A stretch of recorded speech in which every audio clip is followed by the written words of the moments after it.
안녕하세요. 제 이름은 김영심이라고 합니다. 정말 큰일 날 뻔했던 제 이야기 좀 들어주세요. 가을볕이 참 좋다고 생각하며 아들네 집으로 향했습니다. 양손에는 금방 담근 총각김치와 파김치가 묵직하게 들려 있었어요. 요즘 젊은 애들이 사먹는 김치에 비할 맛이 아니지요. 아삭하고 시원하게 익은 파김치 하나면 제 아들 도현이는 밥 2공기도 거뜬히 비우곤 했습니다. 현관문 비밀번호를 누르는 마음이 그리 가볍지만은 않았어요. 며느리 얼굴을 본 지 벌써 2달이 다 되어가니 안 가볼 수는 없는 노릇이지요. 아들 녀석도 중간에서 얼마나 애를 쓸까 싶었습니다. 어머니, 오셨어요? 현관문을 열고 들어서는 저를 보며 며느리 백민정이 소파에 기댄 채로 고개만 까딱했습니다. 손에 든 스마트폰에서는 눈을 떼지도 않더군요. 그 옆에서 안절부절 못하던 아들 녀석이 황급히 달려와 제 손에 들린 김치통을 받아들었습니다. 아이고 어머니, 이 무거운 걸 뭐하러 직접 들고 오셨어요? 전화하시지. 괜찮다. 너희 먹이려고 담그는 건데 이 정도가 대수겠니? 민정아, 너도 이리 와서 김치 맛이라도 좀 보렴. 제 말에 민정이는 미간을 살짝 찌푸리며 마지못해 일어났습니다. 그러고는 부엌으로 가는 아들을 따라가며 들릴 듯 말 듯한 목소리로 말했어요. 오빠, 저거 냉장고에 넣지 마. 김치 냄새 배는 거 싫다고 했잖아. 그래도 어머니가 직접 담가 오신 건데. 사 먹는 게 훨씬 깔끔하고 맛있어. 어머니 힘드시게 왜 자꾸 이런 걸 받아와. 분명 저 들으라고 하는 소리였어요. 모르는 척할 수도 있었지만 오늘은 왠지 한마디 해야겠다는 생각이 들었습니다.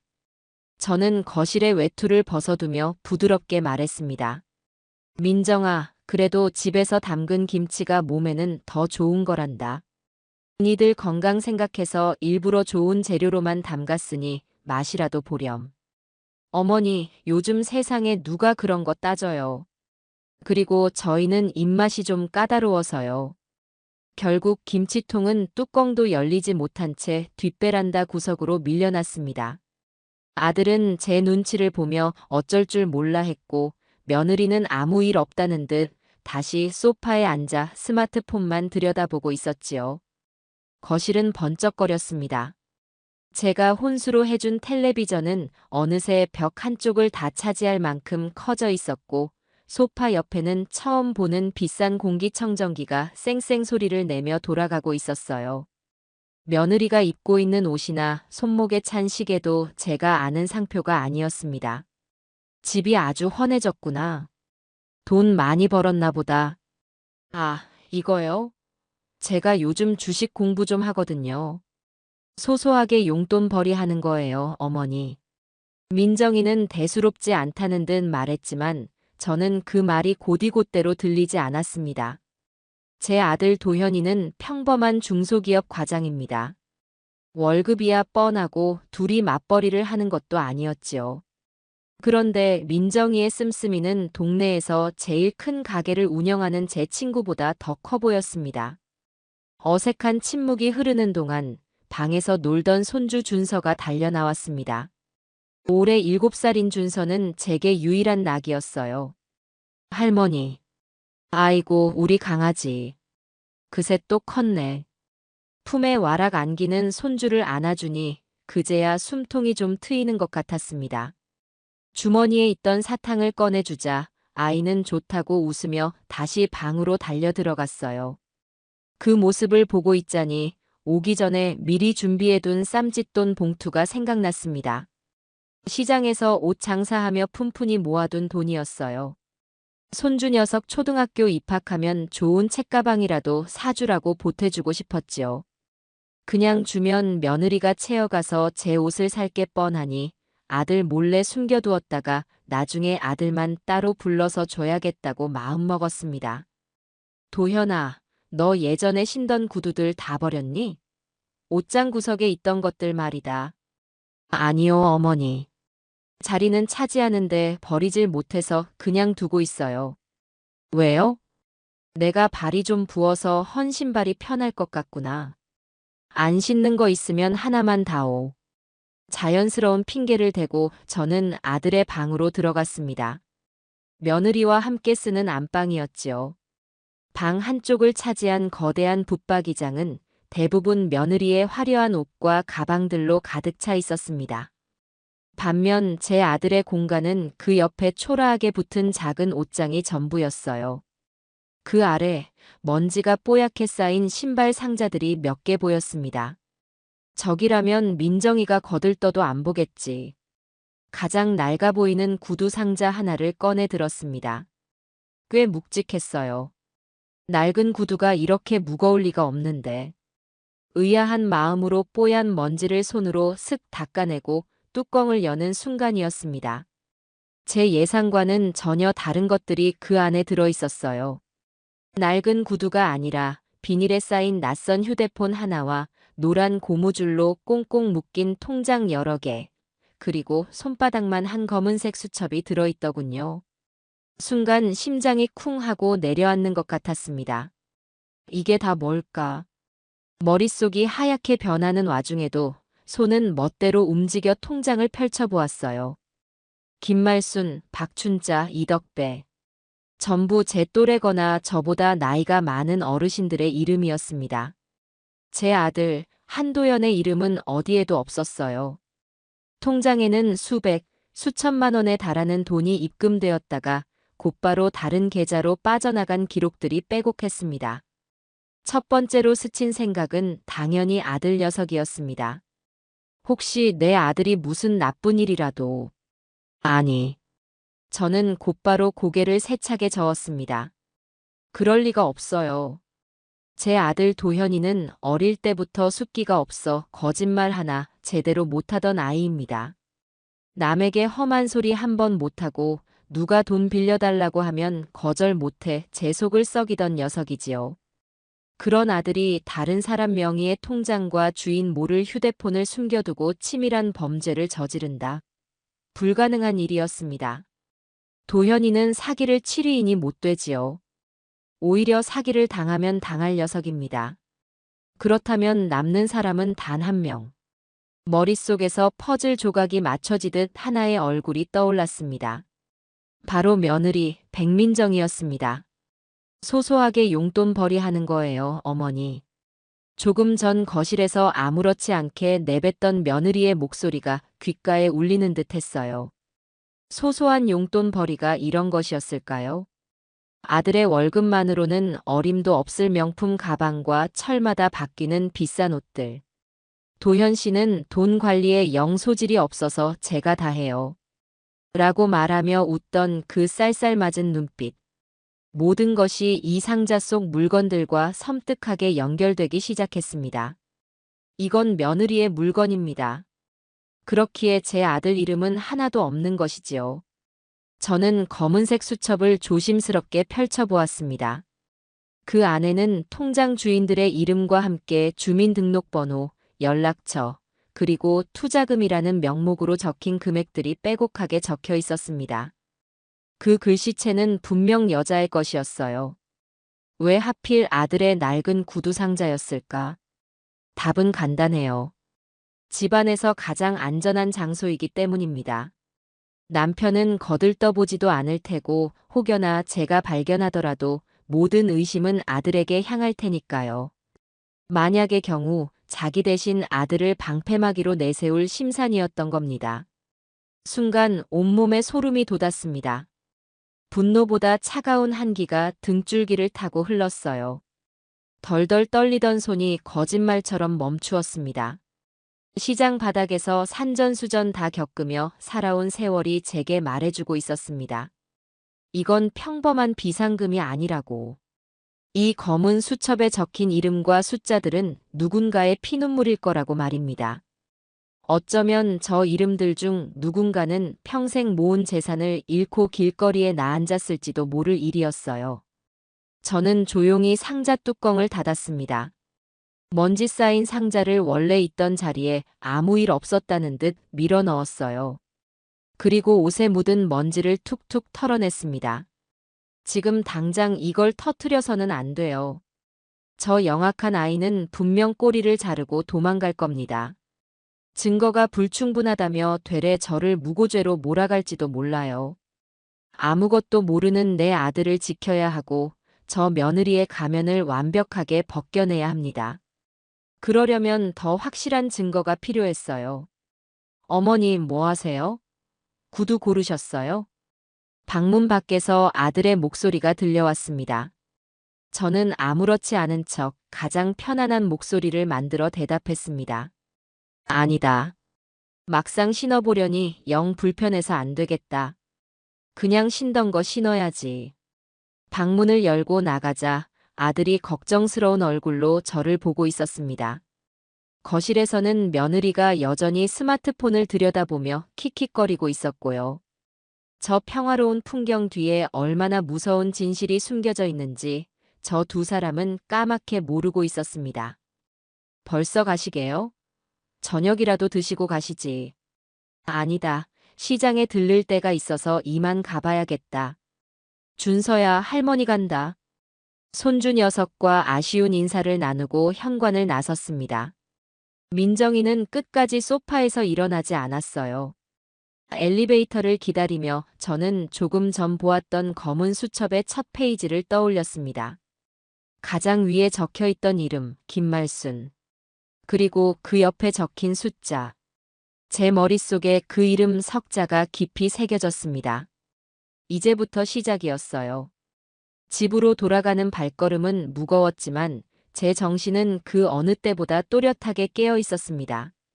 그날 밤 저는 뜬 눈으로 밤을 지새웠습니다. 천장에 매달린 낡은 형광등만 멍하니 바라보며 수만 가지 생각을 했어요. 머릿속에서는 아들의 낡은 구두 상자가 계속해서 열렸다 닫히기를 반복했습니다. 비닐에 쌓인 휴대폰, 주인 모를 통장들, 그리고 빼곡하게 이름과 숫자가 적힌 그 검은 수첩. 모든 것이 제 아들의 인생을 통째로 집어삼킬지 모르는 시한폭탄처럼 느껴졌습니다. 뜬 눈으로 밤을 새우고 나니 새벽동이 트더군요. 동네 목욕탕에 가서 찬물로 세수를 하고 정신을 차렸습니다. 분노에 휩싸여 이를 그르칠 수는 없었어요. 시장 바닥에서 잔뼈가 굵은 세월이 제게 가르쳐준 것이 있다면 그건 바로 성급하게 움직이면 반드시 진다는 것이었습니다. 섣불리 며느리를 추궁했다가는 뱀처럼 빠져나가 버릴 게 뻔했어요. 증거를 없애고 오히려 저를 아들과 이간질하는 이상한 시어머니로 몰아갈지도 모를 일이지요. 저는 아무 일도 없었다는 듯 평소처럼 시장에 나가 가게 문을 열었습니다. 하지만 장사에 통 집중할 수가 없었어요. 손님에게 옷을 팔면서도 머릿속은 온통 그 검은 수첩 생각뿐이었습니다. 어떻게 하면 그 수첩을 다시 볼 수 있을까? 어떻게 하면 저 영악한 아이의 꼬리를 잡을 수 있을까? 고민 끝에 저는 결심을 굳혔습니다. 호랑이를 잡으려면 호랑이 굴로 들어가야 하는 법이지요. 다음 날 오후 저는 다시 아들네 집으로 향했습니다. 이번에는 빈손이었어요. 초인종을 누르자 어제와 마찬가지로 며느리가 귀찮다는 표정으로 문을 열어주었습니다. 어머니, 또 어쩐 일이세요? 연락도 없이. 민정아, 다름이 아니라 어제 와서 보니 신발장이 영 지저분하더구나. 니들이야 바빠서 신경 쓸 겨를이 있겠니. 내가 오늘 시간도 나고 해서 정리라도 좀 해줄까 하고 왔다. 제 말에 민정이는 의심스러운 눈초리로 저를 위아래로 훑어보았습니다. 하지만 늙은 시어머니가 집안일을 해주겠다는데 마다할 명분은 없었겠지요. 그러시던가요? 저는 친구랑 약속 있어서 나가봐야 하니까 알아서 하세요. 민정이는 제게 차가운 물 한 잔 내어주지 않고 화려한 옷으로 갈아입고는 쌩하니 집을 나가버렸습니다. 저는 오히려 그게 다행이라고 생각했어요. 거실에 앉아 민정이가 나가는 것을 확인한 뒤 저는 곧장 아들의 방으로 들어갔습니다. 심장이 쿵쾅거렸지만 애써 태연하게 행동했어요. 옷장 아래 구석에 놓인 신발 상자들이 저를 기다리고 있었습니다. 망설일 시간이 없었어요. 언제 며느리가 마음을 바꿔 돌아올지 모르는 일이니까요. 저는 다시 그 낡은 구두 상자를 꺼내 뚜껑을 열었습니다. 다행히 모든 것이 그대로 있었어요. 저는 품 안에 숨겨온 낡은 휴대폰을 꺼내 들었습니다. 최신 스마트폰은 쓸 줄도 모르지만 사진 찍는 법 정도는 시장 동료에게 배워서 알고 있었지요. 저는 검은 수첩을 꺼내 첫 장부터 마지막 장까지 한 페이지도 빼놓지 않고 전부 사진으로 찍기 시작했습니다. 손이 덜덜 떨렸지만 이를 악물고 셔터를 눌렀어요. 혹시라도 흔들려서 글씨를 알아볼 수 없게 될까봐 숨을 참고 한 장 한 장 정성 들여 찍었습니다. 수십 장의 사진을 찍고 나니 온몸에 식은땀이 흘렀습니다. 수첩을 원래 자리에 넣어두고 통장과 휴대폰도 고이 모셔둔 뒤 상자를 제자리에 밀어 넣었어요. 그러고 나서야 저는 안도의 한숨을 내쉴 수 있었습니다. 이제부터가 진짜 시작이었어요. 저는 정말로 신발장 정리를 시작했습니다. 아들이 신는 구두에 광을 내고 며느리의 하이힐은 가지런히 정리해 주었어요. 누가 보더라도 저는 그저 아들 내 집 살림을 거들어주는 평범한 시어머니일 뿐이었습니다. 1시간쯤 지났을까 일을 마치고 집을 나서려는데 아들에게서 전화가 걸려왔습니다. 어머니, 집에 오셨었다면서요? 민정이한테 들었어요. 힘들게 뭐하러 그런 걸 하세요? 아니다. 몸이 근질근질해서 운동 삼아 한 거다. 너 퇴근하면 맛있는 거나 사 먹어라. 저는 제 아들이 이 모든 사실을 알게 되었을 때 얼마나 큰 충격을 받을지 상상조차 하기 싫었습니다. 아들을 위해서라도, 그리고 이름 모를 피해자들을 위해서라도 이 일은 제가 마무리해야 했습니다. 집으로 돌아온 저는 돋보기를 꺼내 들고 휴대폰 속에 담긴 사진들을 하나하나 뜯어보기 시작했습니다. 수첩에는 20명이 넘는 사람들의 이름과 개인정보, 그리고 적게는 500만 원에서 많게는 1억 원이 넘는 돈이 투자금이라는 명목으로 적혀 있었어요. 그 이름들은 대부분 제 또래의 노인들이었습니다. 다음 날부터 저의 조용한 수사가 시작되었습니다. 저는 매일같이 다니던 노인 복지관에 나갔습니다. 평소처럼 할머니들과 화투도 치고 시시콜콜한 이야기를 나누면서도 제 귀는 늘 다른 곳을 향해 있었어요. 혹시 이 동네에 김말순이라고 아는 분 계셔요? 나이가 73쯤 되셨다는데. 제가 넌지시 묻자 화투패를 내려놓던 한 할머니가 아는 체를 했습니다. 김말순? 알지, 알지. 저기 개나리 아파트 살던 양반. 작년에 아들네로 들어간다고 이사 갔잖아. 왜 그 양반은 뭐하러 찾아? 아니요. 그냥 예전에 시장에서 몇 번 뵌 것 같아서요. 참 인상이 좋으셨는데.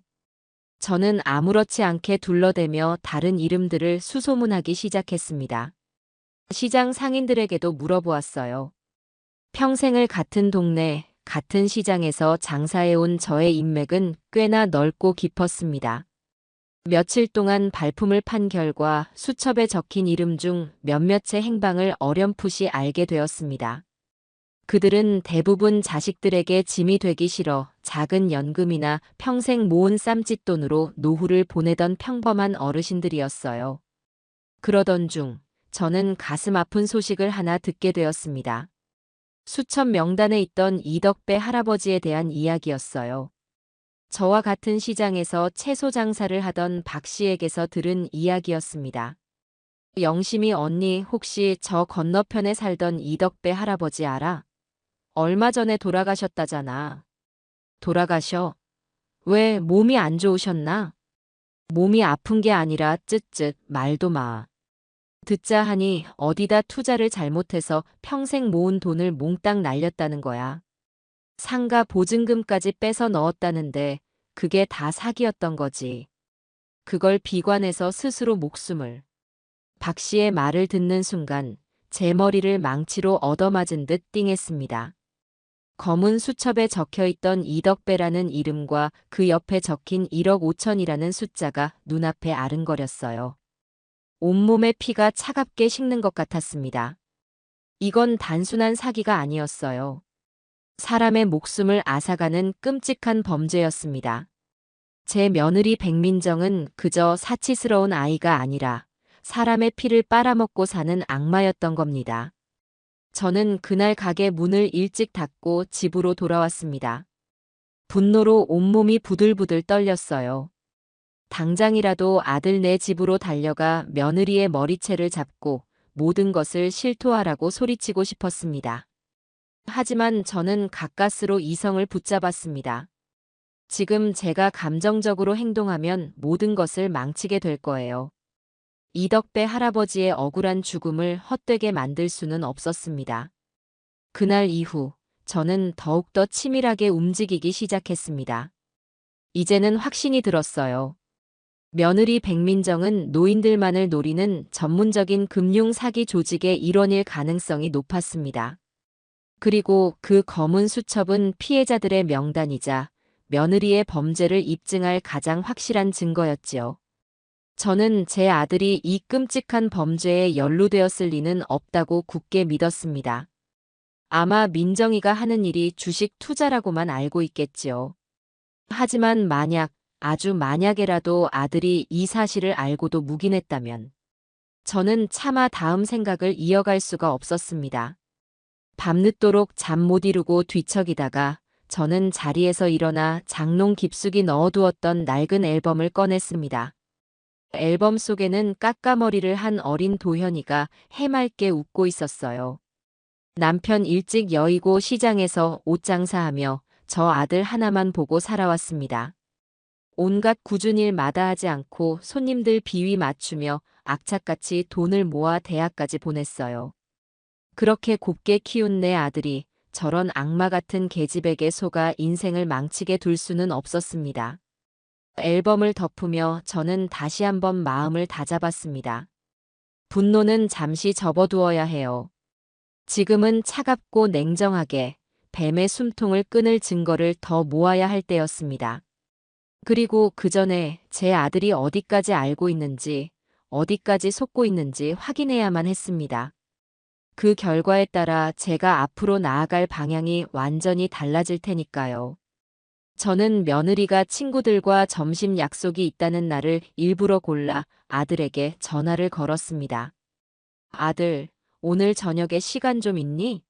너 좋아하는 갈비찜 좀 해놨는데 와서 저녁이나 같이 먹자. 오늘요? 갑자기 무슨 갈비찜이에요? 민정이랑 같이 갈까요? 아니다. 너만 오너라. 민정이는 친구들 만나서 맛있는 거 먹고 오라고 해라. 너랑 둘이서만 조용히 하고 싶은 이야기도 있고. 제 말에 아들은 뭔가 이상한 낌새를 챈 듯 했지만 군말 없이 알겠다고 대답했습니다. 저녁 시간이 되어 아들이 집으로 들어섰습니다. 오랜만에 보는 아들 녀석의 얼굴이 왠지 모르게 좀 수척해 보였어요. 어서 오너라. 고생했지?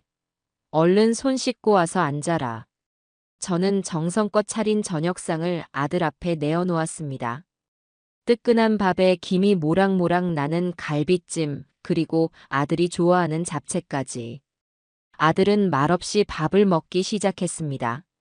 한 그릇을 뚝딱 비우고 나서야 겨우 입을 열더군요. 어머니, 무슨 하실 말씀이라도 있으세요? 이야기는 천천히 하고. 우선 밥부터 든든히 먹어라. 저는 아들의 빈 그릇에 갈빗대 하나를 더 얹어주며 천천히 운을 뗐습니다. 최대한 자연스럽게 아무것도 모르는 시어머니인 척 연기해야 했어요. 요즘 민정이는 잘 지내니? 얼굴 보기가 참 힘들구나. 바빠요, 걔. 맨날 컴퓨터 앞에 앉아서 주식 들여다보고 경제 뉴스 챙겨보느라 정신없어요. 그래. 주식으로 돈을 잘 버는 모양이더라. 지난번에 보니 입고 있는 옷이나 가방이 다 예사롭지 않던데. 네 월급만으로는 힘들 텐데 무슨 돈으로 그렇게 하고 다니는 거니? 제 질문에 아들의 얼굴에 화색이 돌았습니다. 마치 기다렸다는 듯이 신이 나서 아내 자랑을 늘어놓기 시작했어요. 어머니는 모르셔도 돼요. 민정이가 그런 쪽에 완전 귀재예요. 처음에는 소액으로 시작했는데 하는 것마다 대박이 터지더라고요. 저도 민정이 덕분에 요즘 어깨 펴고 다닌다니까요. 친구들이 다들 부러워해요. 와이프 잘 뒀다고. 주식이라는 게 그렇게 쉬운 게 아닐 텐데. 하루아침에 대박이 터지는 게 어디 있겠니? 세상에 공도는 없는 법이다. 저는 일부러 아들의 흥을 깨는 말을 던졌습니다. 아들의 반응을 보고 싶었어요. 제 걱정스러운 충고에 아들은 잠시 숟가락질을 멈추고 저를 쳐다보았습니다. 그의 눈에는 고마움이 아니라 답답함과 짜증이 섞여 있었어요. 어머니는 옛날 분이라 잘 모르셔서 그래요.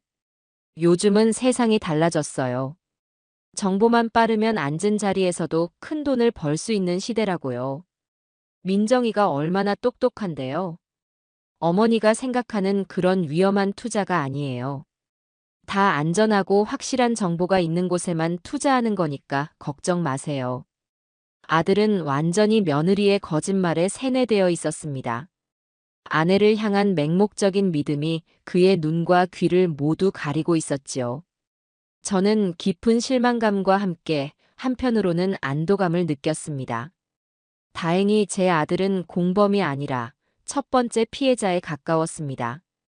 저 영악한 계집에게 철저히 속아 넘어가 아내의 범죄 자금을 대주는 셔틀 노릇을 하고 있는 셈이었지요.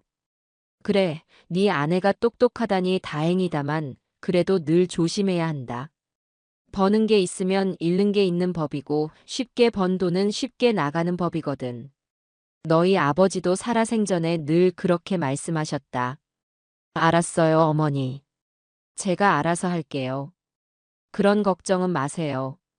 아들은 제 말을 잔소리로 여기는 듯 귀찮다는 표정을 숨기지 않았습니다. 더 이상 대화를 이어가는 것은 무의미해 보였어요. 아들의 마음에 의심의 씨앗을 심어줄 결정적인 한 방이 필요했습니다.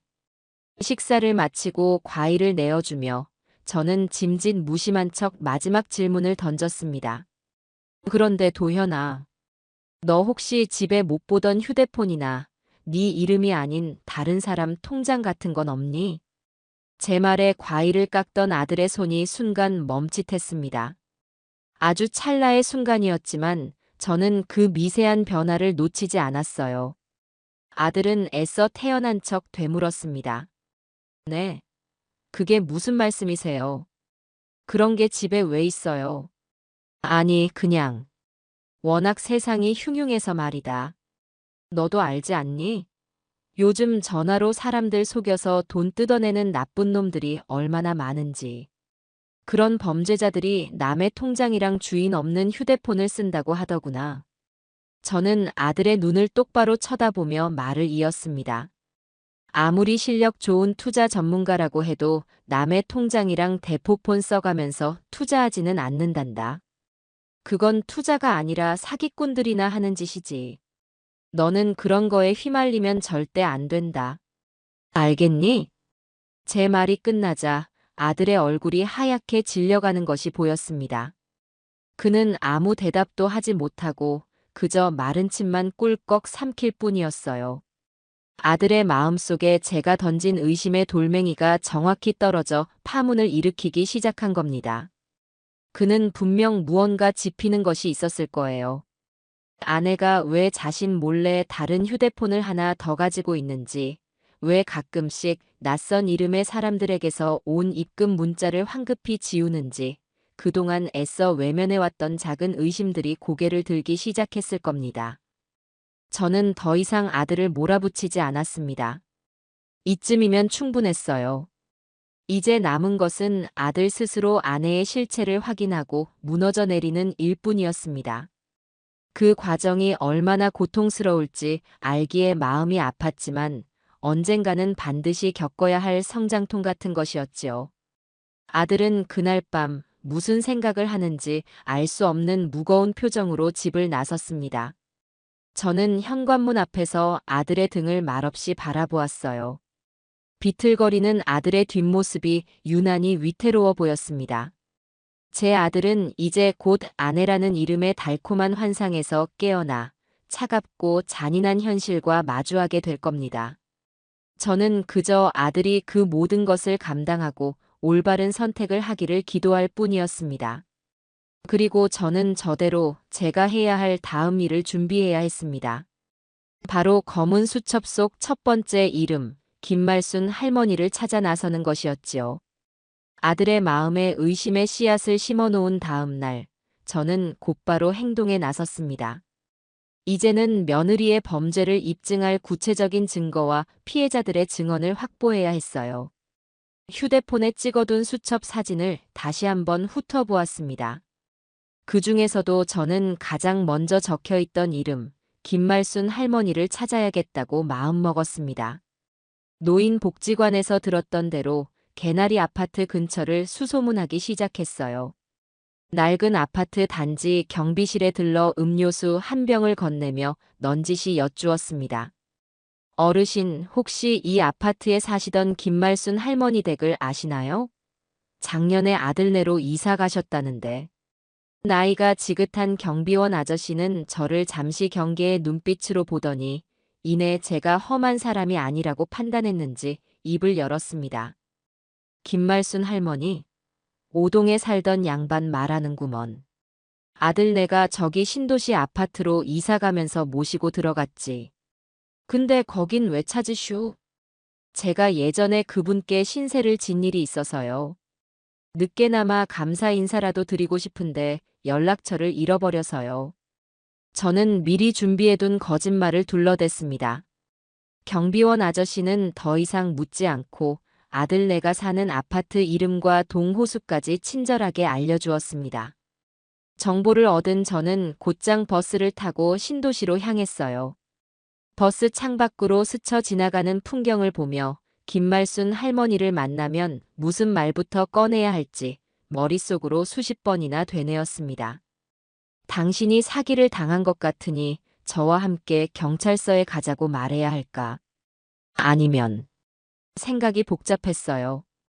1시간쯤 걸려 도착한 아파트는 지은 지 얼마 안 된 듯 깨끗하고 으리으리했습니다. 저는 경비실의 도움을 받아 김말순 할머니의 집 초인종을 눌렀습니다. 한참 뒤에야 누구세요? 하는 기운 없는 목소리가 인터폰 너머로 들려왔습니다. 저 김말순 어르신을 좀 뵈러 왔습니다. 예전에 개나리 아파트 사실 때 뵈었던 사람입니다. 잠시 침묵이 흐른 뒤 현관문이 아주 조금 열렸습니다. 문틈으로 백발이 성성한 할머니 한 분이 저를 경계하며 내다보았습니다. 사진 속 수첩에 적힌 나이보다 훨씬 더 늙고 쇠약해 보이는 모습이었어요. 누구신데 그러슈? 나는 사람 만날 일 없소. 어르신, 잠깐만이라도 괜찮으니 이야기 좀 나눌 수 있을까요? 아주 중요한 일입니다.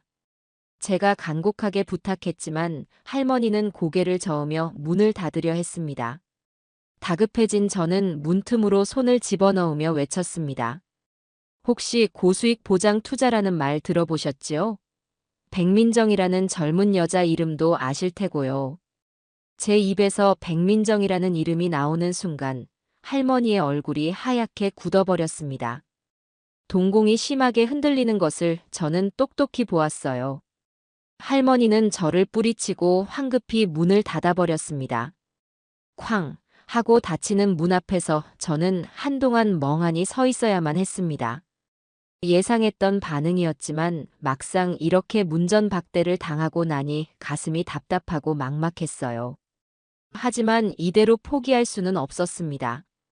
저는 그날부터 매일같이 할머니의 집을 찾아갔습니다. 문을 열어주지 않으면 저는 현관문 앞에 작은 쪽지와 따뜻한 음료수 한 병을 놓고 돌아왔습니다. 어르신, 혼자 힘들어하지 마세요. 저도 같은 아픔을 겪은 사람입니다. 함께 힘을 합치면 잃어버린 돈을 찾을 수 있습니다. 그렇게 며칠이 지났을까요? 그날도 저는 할머니 집 앞에서 서성이다 발길을 돌리려던 참이었습니다. 그때 등 뒤에서 잠깐만요. 하는 젊은 남자의 목소리가 들려왔습니다. 돌아보니 30대 후반으로 보이는 남자가 저를 복잡한 표정으로 바라보고 있었어요. 혹시 저희 어머니를 계속 찾아오시는 분이신가요? 네, 맞습니다. 제가 김말순 어르신의 아드님 되십니까? 남자는 고개를 끄덕였습니다. 그의 얼굴에는 피로와 분노, 그리고 슬픔이 뒤섞여 있었어요. 그는 저를 아파트 단지 벤치로 이끌었습니다. 그리고는 무겁게 입을 열었지요. 어머니께서 사기를 당하셨습니다. 평생 모으신 노후 자금 전부를요. 남자의 목소리는 떨리고 있었습니다. 그는 며칠 전 우연히 제 쪽지를 보고 모든 사실을 알게 되었다고 했습니다. 어머니는 자식들에게 짐이 되기 싫어 피해 사실을 꽁꽁 숨기고 혼자 소가리를 하고 계셨던 겁니다. 그가 끈질기게 추궁한 끝에야 어머니는 울면서 모든 것을 털어놓으셨다고 해요. 한 젊고 상냥한 여자가 접근해 원금이 보장되는 고수익 상품이 있다며 투자를 권유했고 평생 모은 1억 원을 전부 그 여자의 말만 믿고 송금했다는 것이었습니다. 그리고 그 돈은 흔적도 없이 사라져버렸지요. 그 여자 이름이 백민정이라고 하더군요. 남자는 주먹을 불끈 쥐며 말했습니다. 그의 눈에는 핏발이 서 있었어요. 저는 제 며느리가 저지른 짓에 치가 떨려 차마 고개를 들 수가 없었습니다. 정말 죄송합니다. 그 백민정이라는 여자가 제 며느리입니다. 제 고백에 남자는 충격받은 표정으로 저를 바라보았습니다. 저는 그동안 있었던 일을 모두 털어놓았습니다. 아들 내 집 신발장에서 우연히 발견한 검은 수첩 이야기부터 제가 왜 이렇게 피해자들을 찾아다니고 있는지까지. 제 이야기를 다 들은 남자는 한숨을 깊게 내쉬더니 제게 뜻밖의 말을 건넸습니다. 어머님, 저는 변호사 사무실에서 사무장으로 일하고 있습니다. 그의 이름은 박진우였습니다. 그는 어머니의 일이 터진 후 분노를 참지 못하고 가해자를 찾아내기 위해 혼자서 조사를 하고 있었다고 합니다. 그러던 차에 제가 나타난 것이지요. 어머님의 용기에 정말 감탄했습니다. 시어머니가 며느리의 죄를 밝히기 위해 이렇게 직접 나선다는 건 보통 결심으로는 불가능한 일입니다. 박 사무장은 제게 큰 힘이 되어 주었습니다.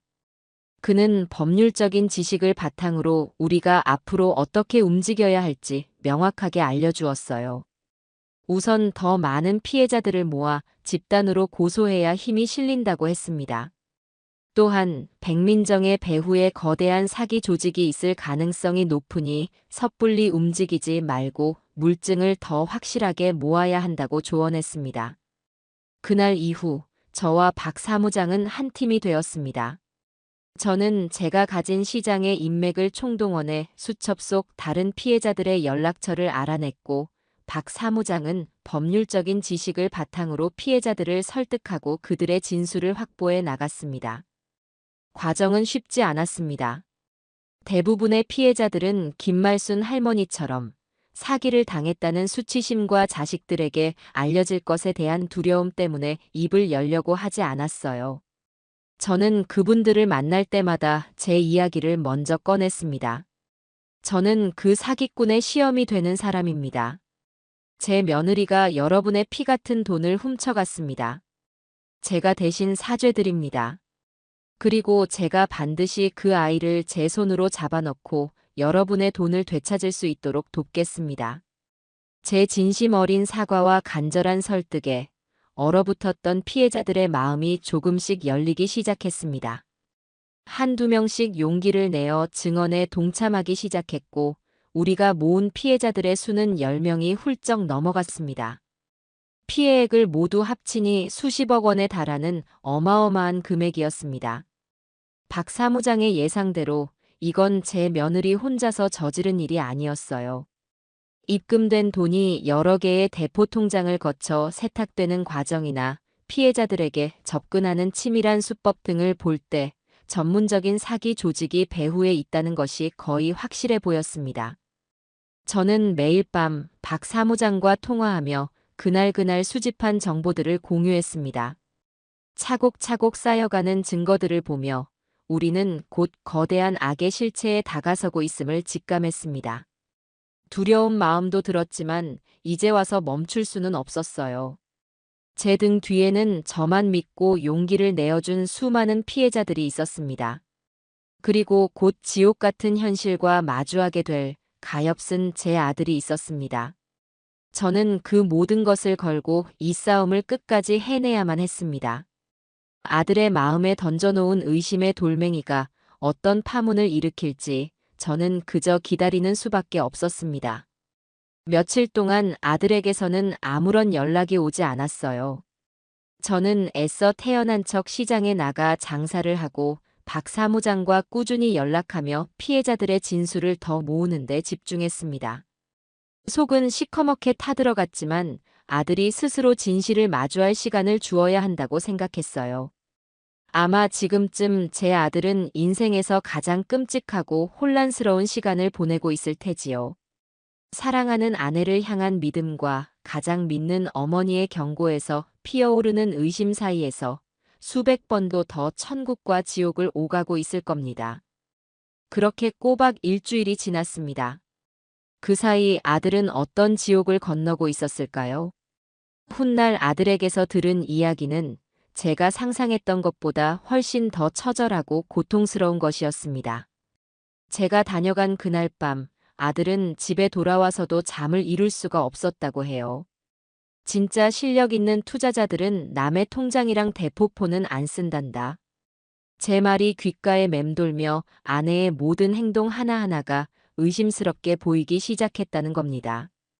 그날 밤에도 민정이는 밤늦도록 컴퓨터 앞에서 무언가를 열심히 들여다보고 누군가와 비밀스러운 통화를 나누곤 했습니다. 예전 같았으면 아내가 우리 가족을 위해 저렇게 애쓰는구나 하고 대견하게 생각했을 테지만 이제는 그 모든 것이 의심의 필터를 거쳐 보였다고 합니다. 아들이 늦었는데 뭐해? 하고 물으면 민정이는 늘 짜증 섞인 목소리로 일 얘기야. 오빠는 몰라도 돼. 라며 날카롭게 대화를 끊어버렸습니다. 아들이 다가가기만 해도 화들짝 놀라며 모니터를 꺼버리는 일도 잦아졌고요. 아들은 혹시나 하는 마음에 아내의 행동을 정당화해 보려고 애썼다고 합니다. 그래, 중요한 투자 정보는 보안이 생명이니까. 내가 괜한 의심을 하는 걸 거야. 어머니는 옛날 분이라 요즘 세상 물정을 모르셔서 그래. 하지만 한번 피어오른 의심은 독초처럼 마음속에서 무섭게 자라났습니다.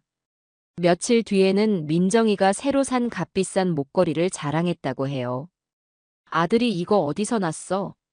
꽤 비싸 보이는데. 하고 묻자 민정이는 눈 하나 깜짝하지 않고 친구가 선물로 줬어. 라고 대답했습니다. 하지만 바로 다음 날 아들은 우연히 민정이의 지갑에서 그 목걸이를 산 보석상의 영수증을 발견했다고 합니다. 자신의 카드로 수백만 원을 긁은 기록이 선명하게 찍혀 있었지요. 그 순간 아들은 아내가 자신에게 너무나 태연하게 거짓말을 하고 있다는 사실을 깨닫고 등골이 서늘해졌다고 합니다. 그날 밤 아들은 용기를 내어 아내에게 물었다고 해요. 민정아, 우리 솔직하게 얘기 좀 하자. 당신이 하는 투자 정말 안전한 거 맞아? 혹시 뭔가 잘못된 일에 연루된 건 아니지? 그 말에 민정이는 기다렸다는 듯이 눈물을 뚝뚝 흘리며 오빠는 어떻게 나를 그렇게 못 믿어? 내가 누구 때문에 이렇게 밤낮으로 고생하는데. 당신이랑 준서 호강시켜주려고 이러는 거잖아. 그런 식으로 의심할 거면 나 그냥 아무것도 안 해. 라며 오히려 역정을 냈습니다. 그 서슬퍼런 모습에 아들은 결국 미안해. 내가 잘못했어. 라며 꼬리를 내릴 수밖에 없었다고 합니다. 아내의 눈물이 진심인지 아니면 모든 것을 덮기 위한 연기인지조차 헷갈려 머리가 터질 것 같았다는군요. 결정적인 순간은 바로 일주일째 되던 밤에 찾아왔습니다. 그날따라 민정이는 기분이 아주 좋았다고 해요. 오늘 투자 하나가 대박이 났다면서 비싼 와인까지 사와서는 아들에게 연신술을 권했습니다. 그러다 자기가 먼저 취해서 거실 소파에 잠이 들어버렸지요. 평소라면 손에서 절대 놓지 않던 스마트폰이 소파 아래로 툭 떨어진 채 방치되어 있었습니다. 아들의 심장이 미친 듯이 뛰기 시작했다고 합니다. 이게 마지막 기회일지도 모른다는 생각에 떨리는 손으로 스마트폰을 집어들었어요. 화면은 비밀번호로 잠겨 있었지만 그 순간 마치 하늘이 도운 것처럼 화면 위로 새로운 메시지 알림이 하나 떠올랐습니다. 발신인은 팀장님이라고 저장되어 있었어요. 오늘 작업 깔끔했음. 김영감 건은 5천만 원 바로 입금 처리 완료. 역시 100%는 늙은이들 상대하는 게 제일 쉬워. 수고했음. 그 짧은 문장을 읽는 순간 아들의 세상이 무너져 내렸다고 합니다.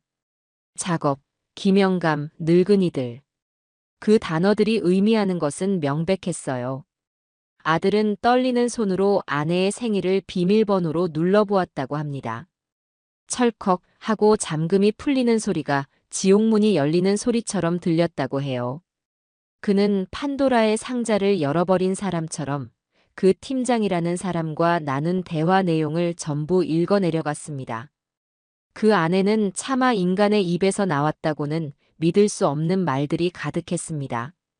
이 영감은 자식들한테 버림받아서 그런지 우리가 딸처럼 대해주니까 그냥 다 믿네. 키읔키읔키읔 완전 쉬움.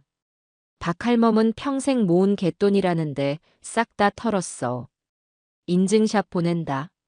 만약 경찰에서 낌새 채면 무조건 남편이 주식 투자하다 날린 돈이라고 둘러대. 증거 다 만들어놨으니까. 그 인간은 어차피 바보라서 우리가 시키는 대로 할 거야. 대화 내용을 읽어 내려가던 아들은 온몸에 피가 거꾸로 솟는 것 같았다고 합니다. 자신이 사랑했던 아내가 자신의 아들이 엄마라고 부르는 저 여자가 노인들의 피눈물을 빨아먹고 사는 흡혈귀였다는 사실. 심지어 모든 죄를 자신에게 뒤집어 씌울 계획까지 세워놓았다는 것을 알고는 차라리 이 자리에서 죽어버리고 싶었다고 합니다. 그는 밤새 잠든 아내의 얼굴을 보며 온몸을 떨었다고 해요. 자신이 사랑했던 아내의 얼굴 뒤에 저렇게 탐욕스럽고 잔인한 악마의 모습이 숨어 있었다는 사실을 도저히 믿을 수가 없었다는군요. 그리고 바로 오늘 아침 무너진 속을 겨우 추스르고 출근 준비를 하는데 민정이가 해맑은 얼굴로 다가와 결정적인 한마디를 던졌다고 합니다. 오빠, 나 좋은 생각이 났어. 오빠 회사 퇴직금 중간 정산 안 돼? 지금 완전 대박 투자처가 나왔는데 시드머니가 조금 부족하네. 이거 하나만 성공하면 우리 저기 강남에 있는 비싼 아파트로 이사 갈 수 있어. 응. 자신의 퇴직금마저 범죄 자금으로 쓰려는 아내의 모습에 아들은 마지막 남은 이성의 끈을 놓아버렸다고 합니다. 그는 회사에 급한 일이 생겼다고 거짓말을 하고 사무실을 뛰쳐나와 정처 없이 거리를 헤매다 결국 제게로 온 것이었습니다. 어머니, 제가 어떻게 해야 할지 모르겠어요. 우리 준서는 어떡하죠? 그 여자는 제 아내가 아니었어요. 제가 사랑했던 민정이는 어디에도 없었어요. 처음부터 저를 속이고 이용할 생각뿐이었던 괴물이었어요. 아들은 제 바짓가랑이를 붙잡고 오열했습니다. 저는 그런 아들의 어깨를 말없이 감싸 안았습니다.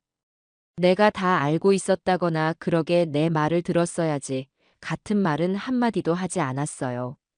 지금 제 아들에게 필요한 것은 질책이 아니라 모든 것을 잃어버린 자신을 지지해줄 단 한 사람이니까요. 도현아, 괜찮다. 이제라도 알았으니 괜찮아. 너 혼자 짊어질 짐이 아니다. 이제부터는 이 어미랑 같이 해결해 나가자. 네가 정신 똑바로 차려야 우리 준서도 지킬 수 있는 거야. 저런 악마 같은 어미 밑에서 우리 준서를 자라게 할 수는 없지 않니? 제 말에 아들은 번쩍 고개를 들었습니다. 그래요, 제 아들은 약하지만 아비였습니다. 아들을 지켜야 한다는 생각이 그를 다시 일어서게 할 유일한 힘이 될 것이었습니다. 저는 아들을 일으켜 세워 방에 눕혔습니다. 며칠 밤낮을 제대로 먹지도 자지도 못한 아들은 금세 깊은 잠에 빠져들었습니다. 잠든 아들의 얼굴에 흐르는 눈물 자국을 닦아주며 저는 조용히 휴대폰을 들고 밖으로 나왔습니다. 그리고 망설임 없이 박진우 사무장에게 전화를 걸었습니다. 박 사무장님, 저입니다. 이제 모든 준비가 끝났습니다. 제 아들이 모든 것을 알게 되었습니다. 이제 우리 차례입니다. 수화기 너머로 박 사무장의 결연한 목소리가 들려왔습니다. 드디어 길고 길었던 어둠의 끝이 보이기 시작했습니다. 이제는 더 이상 숨어서 증거를 모을 필요가 없었어요. 괴물을 잡기 위한 마지막 덫을 놓을 시간이었습니다. 다음 날 아침, 퉁퉁 부은 눈으로 잠에서 깬 아들은 어젯밤의 격정적인 모습과는 달리 놀라울 정도로 차분해져 있었습니다. 아마도 모든 것을 쏟아내고 나니 오히려 현실을 직시할 용기가 생긴 모양이었어요. 그 눈빛은 더 이상 혼란에 빠진 남편의 눈빛이 아니었습니다. 자신의 아들을 지키기 위해 무엇이든 할 준비가 된 아버지의 눈빛이었지요. 저는 아들과 마주 앉아 그동안 제가 박 사무장과 함께 준비해온 모든 것들을 이야기해 주었습니다. 신발장 속 검은 수첩의 사진과 우리가 찾아낸 피해자들의 피 맺힌 진술서, 그리고 이덕배 할아버지의 비극적인 죽음에 대해서도요. 제 이야기를 듣는 내내 아들은 입술을 깨물며 주먹을 쥐었다 폈다를 반복했습니다. 아내에 대한 마지막 남은 미련마저 산산조각 나는 듯 보였어요. 그의 눈에는 슬픔 대신 차가운 분노와 단호한 결의가 자리 잡기 시작했습니다. 어머니, 제가 어떻게 하면 될까요? 제가 할 수 있는 일이라면 뭐든지 하겠습니다. 저 때문에 피해를 본 분들께 조금이라도 죄를 덜고 싶어요. 그리고 제 아들 준서 앞에서 떳떳한 아버지가 되고 싶습니다. 그래, 네가 그렇게 마음먹었다니 다행이다. 우선은 우리가 가진 증거들을 모두 정리해서 경찰서로 가야 한다. 그리고 도현아, 네가 아주 중요한 역할을 해주어야 해. 그날 오후 저와 아들, 그리고 박진우 사무장은 서류 가방 가득 그동안 모은 자료들을 챙겨 경찰서 지능범죄수사팀을 찾아갔습니다. 낡은 복도와 여기저기 쌓인 서류 더미에서 경찰서 특유의 냄새가 났습니다. 우리는 나이가 지긋하고 경험이 많아 보이는 팀장 형사에게 사건의 전말을 설명하기 시작했습니다. 처음에는 그저 그런 부부싸움에서 비롯된 고소 정도로 여기는 듯 심드렁한 표정으로 서류를 넘겨보던 형사들의 눈빛이 사건의 전모가 드러날수록 점점 더 날카로워졌습니다. 제가 처음 신발장을 열었을 때의 상황과 수첩 사진을 증거로 제출하자 형사들은 자세를 바로잡고 앉았습니다. 이어서 박 사무장이 법률적인 관점에서 사건의 심각성과 조직적인 범죄의 가능성을 설명하며 피해자들의 진술서를 하나씩 꺼내 놓았어요. 마지막으로 아들이 떨리는 목소리로 아내의 스마트폰에서 발견한 팀장이라는 자와 나눈 대화 내용을 증언했을 때 회의실의 공기는 얼음장처럼 차가워졌습니다. 수십억 원에 달하는 피해액과 수십 명의 피해자 명단, 그리고 무엇보다 이덕배 할아버지의 죽음은 사건의 무게를 완전히 바꾸어 놓았습니다. 이건 단순 사기 사건이 아니군요. 피해자 대부분이 정보에 취약한 노인분들이고 철저하게 계획된 조직 범죄의 정황이 명백합니다. 특히 사망 사건까지 연루되어 있으니 아주 죄질이 불량한 놈들입니다. 팀장 형사는 즉시 팀원들에게 수사 착수를 지시했습니다.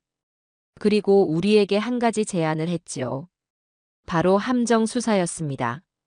백민정을 현장에서 체포하고 그녀를 통해 배후에 있는 팀장이라는 자와 조직 전체를 일망타진하기 위한 계획이었어요. 그러기 위해서는 조직의 신뢰를 받고 있는 백민정의 입을 열게 해야만 했습니다. 그리고 그 계획의 가장 중요한 미끼 역할은 바로 제 아들 한도연이 맡아야만 했습니다. 아드님께서 직접 미끼가 되어주셔야겠습니다. 아내가 제안했던 대로 퇴직금을 중간 정산해서 건네주는 척 약속을 잡는 겁니다. 거액의 현금을 눈앞에 두면 분명 방심하고 자기 입으로 범죄 사실을 떠벌릴 가능성이 높습니다. 돈을 건네받는 현장을 덮쳐 현행범으로 체포하는 것이 가장 확실한 방법입니다. 물론 위험이 따를 수도 있습니다. 하시겠습니까? 팀장 형사의 질문에 아들은 한치의 망설임도 없이 고개를 끄덕였습니다. 하겠습니다. 제가 시작한 일이니 제 손으로 끝내야지요. 그날부터 경찰과의 긴밀한 공조가 시작되었습니다. 아들은 일단 집으로 돌아가 아무것도 모르는 척 평소처럼 행동해야 했습니다.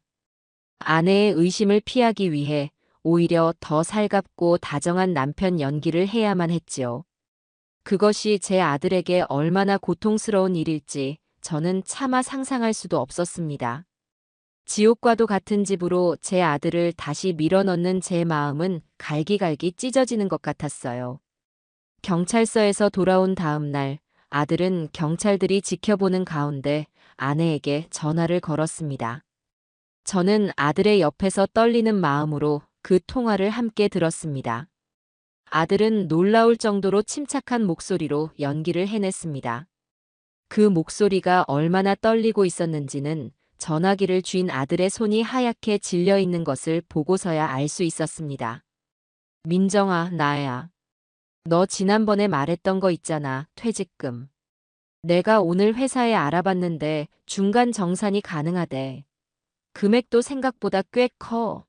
너 말대로 우리 이걸로 대박 한번 터뜨려 보자. 수화기 너머로 민정이의 흥분한 목소리가 들려왔습니다. 그 목소리에는 남편에 대한 걱정이나 고마움 따위는 한 점도 없었습니다.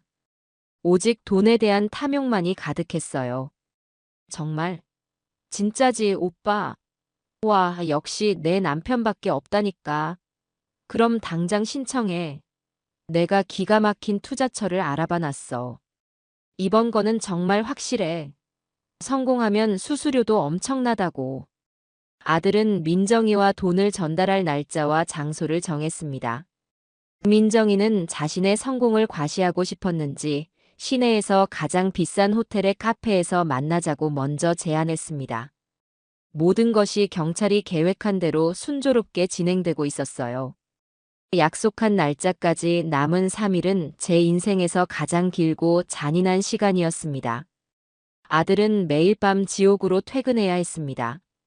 자신의 인생을 망가뜨린 원수와 한 식탁에서 밥을 먹고 한 침대에서 등을 돌리고 잠을 자야 했지요. 아들은 나중에 말했습니다. 잠든 민정이의 숨소리를 들을 때마다 목을 조르고 싶은 충동을 간신히 억눌렀다고요. 한 번은 아들 준서가 엄마 아빠 사랑해요. 라며 두 사람을 꼭 껴안았다고 합니다. 그 순간 아들은 가슴이 무너져 내리는 것 같았다고 해요. 이 순진한 아이에게서 저 악마 같은 엄마를 어떻게 떼어내야 할지 눈앞이 캄캄했다고 합니다. 약속 전날 밤 아들이 몰래 집을 빠져나와 저를 찾아왔습니다. 아들의 얼굴은 반쪽이 되어 있었어요. 어머니, 민정이가 오늘 저녁에 파티를 했어요. 자기가 곧 강남에 아파트를 사게 될 거라면서요. 제 퇴직금으로 다른 사람들의 피눈물로 잔치를 벌이고 있더군요. 아들은 끓어오르는 분노를 간신히 억누르며 말했습니다. 그는 민정이가 차려준 마지막 만찬을 독약을 씹는 심정으로 삼켰다고 합니다. 아내는 아무것도 모른 채 이 돈만 불리면 우리 준서 유학도 보내고 어머니한테도 용돈 팍팍 드릴 수 있어. 같은 뻔뻔한 소리를 짓거렸다고 해요. 그 위선적인 모습에 구역질이 치밀어 올랐지만 아들은 끝까지 웃는 얼굴을 유지했다고 합니다. 모든 것을 끝내기 위한 마지막 인내였지요. 내일이면 이 모든 지옥이 끝나는 거 맞죠, 어머니? 저는 말없이 아들의 지친 어깨를 토닥여 주었습니다. 제 아들은 이미 상상할 수 없는 고통을 이겨내고 있었습니다. 아내에 대한 배신감과 아들에 대한 미안함, 그리고 피해자들에 대한 죄책감이 뒤섞여 그 여린 어깨를 얼마나 무겁게 짓누르고 있을까요? 그래, 아들아. 내일이면 다 끝난다. 그리고 새로운 시작을 하는 거야. 이 어미가 옆에서 꼭 지켜줄게. 우리는 말없이 서로를 마주 보았습니다. 창밖은 칠흑같이 어두웠지만 저 멀리 동쪽 하늘에서는 아주 희미하게 여명이 밝아오고 있었어요. 길고 길었던 밤이 끝나가고 심판의 아침이 다가오고 있었습니다. 심판의 날 아침이 밝았습니다. 하늘은 무심하게도 구름 한 점 없이 맑고 푸르렀어요. 저와 박 사무장은 이른 아침부터 경찰서로 가 작전을 지휘하는 팀장 형사와 함께 상황실에 마련된 작은 방에서 대기했습니다. 커다란 모니터에는 호텔 카페 내부를 비추는 여러 각도의 CCTV 화면과 아들의 옷 단추에 부착된 초소형 카메라가 전송하는 영상이 실시간으로 떠 있었습니다. 제 심장은 금방이라도 터져 나올 것처럼 세차게 뛰었지만 저는 애써 두 손을 마주 잡고 마른 입술을 깨물며 평정을 유지하려 노력했습니다. 작전이 시작되기 전 아들은 형사들의 도움을 받아 온몸에 도청 장비를 부착했습니다. 셔츠 단추는 카메라였고 허리띠는 녹음기였습니다. 아들을 전쟁터에 내보내는 어미의 심정이 이러할까요? 저는 차마 아들의 얼굴을 똑바로 쳐다볼 수가 없었습니다. 어머니, 걱정 마세요. 저 잘할 수 있어요.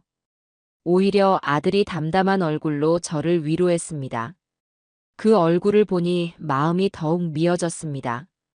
약속 시간이 다가오자 아들이 먼저 자리에서 일어났습니다. 말끔한 정장을 차려입었지만 굳어있는 표정은 감출 수가 없었어요. 아들의 손에는 경찰이 준비한 가짜 돈다발이 든 묵직한 서류 가방이 들려 있었습니다. 아들은 창가 쪽 자리에 앉아 마른 입술을 축이며 초조하게 아내를 기다렸습니다. 카페 안에는 손님으로 위장한 사복 형사들이 네댓 명 흩어져 앉아 신문을 보거나 노트북을 들여다보며 모든 상황을 예의주시하고 있었지요. 저와 박 사무장, 그리고 팀장 형사는 숨을 죽인 채 모니터 화면에서 눈을 떼지 못했습니다. 약속 시간이 정확히 되자 카페 문이 열리며 백민정의 모습을 드러냈습니다.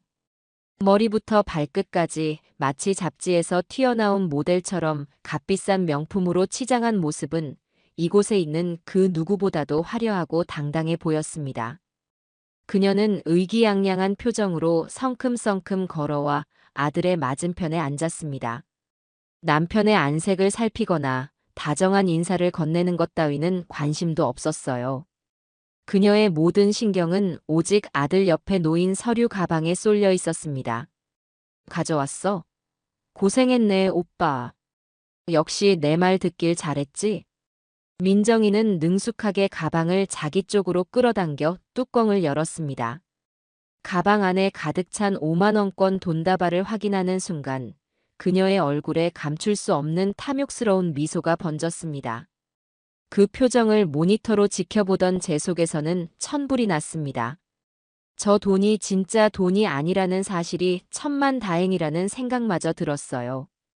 저 돈이 진짜였다면 또 다른 누군가의 피눈물이 되었을 테니까요. 돈을 확인한 민정이는 만족스러운 듯 가방을 닫았습니다. 그리고는 짐짓 전문가 행세를 하며 아들에게 이것저것 지시하기 시작했습니다. 이 돈은 일단 내 계좌로 바로 넣으면 안 돼. 몇 군데 거쳐서 깨끗하게 만들어야 하거든. 오빠는 그냥 나만 믿고 있으면 되는 거야. 알았지? 그때 아들이 경찰과의 약속대로 마지막 미끼를 던졌습니다. 그의 목소리는 소형 마이크를 통해 떨림까지 생생하게 저희에게 전달되었습니다.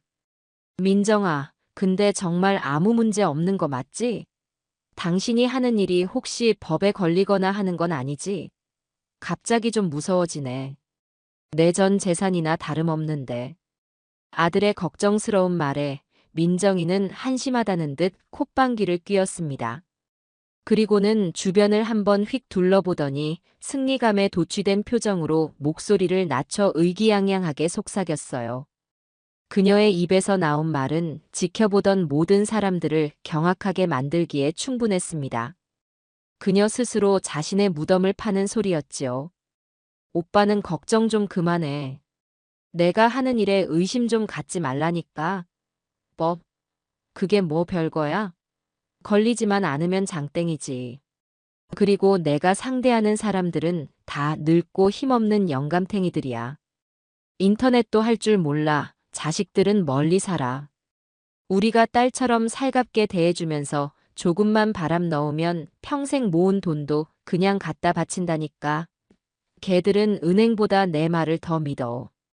평생 밭이나 메고 시장에서 장사나 하던 사람들이 뭘 알겠어. 그냥 자식들한테 용돈이라도 벌어주겠다는 말에 홀랑 넘어온다고. 완전 땅 짚고 헤엄치기야. 바로 그 순간이었습니다. 팀장 형사가 옆에 있던 무전기에 나지막이 하지만 얼음처럼 차가운 목소리로 명령을 내렸습니다. 지금 들어가. 그 말이 떨어지기 무섭게 카페 안에 앉아있던 사복 형사들이 일제히 자리에서 일어났습니다. 한 명은 민정이의 뒤로, 다른 한 명은 옆으로 순식간에 다가가 그녀의 양팔을 붙잡았습니다. 갑작스러운 상황에 민정이는 비명을 지를 새도 없이 얼어붙었습니다. 백민정 씨, 당신을 사기 및 유사수신 행위의 규제에 관한 법률 위반 혐의로 현장에서 체포합니다. 당신은 변호사를 선임할 수 있으며 묵비권을 행사할 수 있습니다. 형사가 미란다 원칙을 고지하는 동안 민정이의 얼굴은 하얀 종이장처럼 질려갔습니다. 그녀는 잠시 상황 파악이 안 되는 듯 멍하니 있다가 이내 모든 것이 함정이었음을 깨닫고 거칠게 발버둥 치기 시작했습니다. 방금 전까지의 우아하고 당당하던 모습은 온데간데 없고 시장 잡범처럼 악을 쓰는 모습만 남아 있었어요. 이거 놓으라고. 내가 뭘 잘못했는데. 오빠, 이게 어떻게 된 거야? 당신이 꾸민 짓이야? 어떻게 나한테 이럴 수 있어? 말해봐, 한도현. 민정이는 배신감과 분노에 찬 눈으로 아들을 노려보며 악을 썼습니다. 카페 안에 있던 모든 사람들이 저희 쪽을 쳐다보았지만 아들은 아무 말 없이, 아무런 표정 없이 그저 차갑게 아내를 외면할 뿐이었습니다. 그 순간 아들의 마음이 어땠을지 저는 감히 짐작할 수도 없었습니다. 아들의 얼굴 위로 그동안의 사랑과 배신, 분노와 슬픔이 폭풍처럼 스쳐 지나가는 것 같았어요. 상황실 모니터를 통해 그 모든 광경을 지켜보던 저도 모르게 뜨거운 눈물을 흘리고 있었습니다. 그것은 기쁨의 눈물도 슬픔의 눈물도 아니었습니다. 내 아들의 인생을 망가뜨린 악마가 드디어 심판을 받게 되었다는 안도감과 그 과정에서 아들이 겪어야 했던 끔찍한 고통에 대한 미안함이 뒤섞인 아주 복잡한 눈물이었습니다. 옆에 있던 박 사무장이 제 어깨를 가만히 다독여 주었습니다. 어머니 해내셨습니다. 어머님께서 해내신 겁니다. 백민정은 결국 형사들의 손에 이끌려 카페 밖으로 끌려나갔습니다. 그녀의 손목에는 차가운 수갑이 채워져 있었어요. 호텔의 화려한 로비에 울려 퍼지는 그녀의 비명소리를 들으며 저는 길고 길었던 악몽이 드디어 끝났음을 실감했습니다. 하지만 이건 완전한 끝이 아니었어요. 뱀의 머리는 잘랐지만 그 뒤에 숨어있는 팀장이라는 몸통을 찾아내고 제 아들과 피해자들이 입은 깊은 상처를 치유해야 할 기나긴 길이 아직 남아 있었습니다. 저는 눈물을 닦고 텅 빈 카페에 망연자실하게 앉아있는 아들을 향해 무거운 발걸음을 옮기기 시작했습니다. 백민정이 호텔 로비에서 짐승처럼 울부짖으며 끌려나간 그날 이후 저희 가족의 삶은 이전과는 완전히 다른 국면으로 접어들었습니다. 뱀의 머리는 잘랐지만 그 몸뚱이가 꿈틀거리며 남긴 도끼는 생각보다 훨씬 지독하고 끈질겼어요.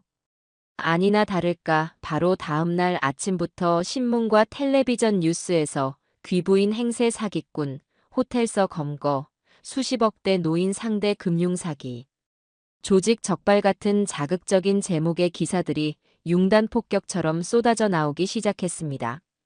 누군가 몰래 찍은 것이 분명한 수갑을 찬 채 형사들에게 끌려나가는 민정이의 흐릿한 사진이 온 인터넷을 뒤덮었습니다. 세상은 순식간에 이 떠들썩한 사건에 열광했고 저희는 그 원치 않는 관심의 한복판에 죄인처럼 서게 되었습니다. 집 전화와 제 휴대폰은 쉴 새 없이 울려댔습니다. 어떻게 알았는지 온갖 언론사의 기자들은 끈질기게 전화를 걸어 심정이 어떠냐, 며느리가 사기꾼인 걸 언제부터 알았냐, 남편도 공범이 아니냐 같은 칼날처럼 날카롭고 무례한 질문들을 쏟아냈습니다. 저는 모든 전화의 응답을 거부하고 아예 전화선을 뽑아버렸습니다. 어떤 기자는 저희 집 앞까지 찾아와서는 마치 대단한 특종이라도 잡은 양 카메라를 들이밀며 이웃들을 붙잡고 인터뷰를 시도하기도 했습니다. 덕분에 저희는 동네의 파다한 구경거리가 되었고 한동안 집 밖으로 한 발짝도 나갈 수가 없었어요. 지금 제게 가장 중요한 것은 피해자분들의 신원을 보호하고 아직 아무것도 모르는 어린 손주 준서와 제 아들 도현이를 이 진흙탕 싸움에서 지켜내는 것이었습니다. 아들은 그날 이후로 완전히 무너져 내렸습니다. 다니던 회사는 결국 그만두었어요. 더 이상 정상적인 사회생활을 할 수 있는 상태가 아니었지요. 그는 멍하니 허공만 바라보거나 밤새 잠 못 이루고 괴로워했습니다. 사랑했던 아내에 대한 배신감, 아들을 제대로 지키지 못했다는 죄책감, 그리고 자신의 무지함이 수많은 피해자를 낳았다는 자책감이 뒤섞여 제 아들을 산채로 갉아먹고 있었습니다. 특히 아들은 준서에게 이 상황을 어떻게 설명해야 할지 몰라 가장 힘들어했습니다. 엄마는 언제 와? 왜 어제부터 엄마가 안 보여? 친구들은 엄마가 텔레비전에 나왔다는데 나쁜 사람으로 나왔어? 유치원에 다녀온 준서가 울먹이며 묻는 말에 아들은 심장이 갈기갈기 찢어지는 것 같았다고 합니다. 차마 대답을 하지 못하고 입술만 깨무는 아들 대신 결국 제가 나서야만 했어요. 저는 준서를 조용히 제 무릎에 앉히고 아이의 눈높이에 맞춰 최대한 쉬운 말로 이야기해 주었습니다. 준서야, 엄마가 지금 아주 많이 아파서 멀리 병원에 갔어. 그래서 오랫동안 못 올 거야. 그리고 텔레비전에 나온 사람들은 엄마랑 닮은 다른 사람이었을 거야. 우리 준서가 잘못 본 거야. 엄마는 우리 준서 많이 사랑하셔. 그러니까 그동안은 할머니랑 아빠랑 같이 씩씩하게 지내는 거야. 알았지? 거짓말로 또 다른 상처를 만드는 것 같아 마음이 아팠지만 지금으로서는 그것이 최선이었습니다. 준서는 금방이라도 울음을 터뜨릴 것 같은 얼굴로 고개를 끄덕였습니다. 그 작은 아이의 마음에 얼마나 큰 상처가 생겼을지 저는 감히 가늠조차 할 수 없었습니다. 아들은 그 모습을 지켜보며 소리 없이 눈물만 흘렸습니다. 저는 무너져 내리는 아들을 억지로 일으켜 세워 밥을 먹이고 억지로 잠을 재우며 그가 이 끔찍한 시간을 버텨낼 수 있도록 안간힘을 썼습니다. 그리고 예상했던 또 다른 폭풍이 몰아닥쳤습니다. 바로 사돈 내외의 등장이었지요. 민정이가 유치장에 수감된 지 사흘째 되던 날 안사돈에게서 먼저 전화가 걸려왔습니다. 그녀는 다짜고짜 제게 귀가 찢어질 듯한 괴성을 질러댔습니다. 여보세요. 김영심 씨? 당신이지. 내 딸한테 무슨 짓을 한 거야? 당신이 경찰에 신고했다며. 어떻게 시험이라는 인간이 며느리 앞길을 이렇게 막을 수가 있어. 당장 내 딸 안 빼내. 사부인, 지금 제정신으로 하시는 말씀이세요? 따님이 무슨 짓을 했는지 정말 모르시는 겁니까? 몰라. 알고 싶지도 않아.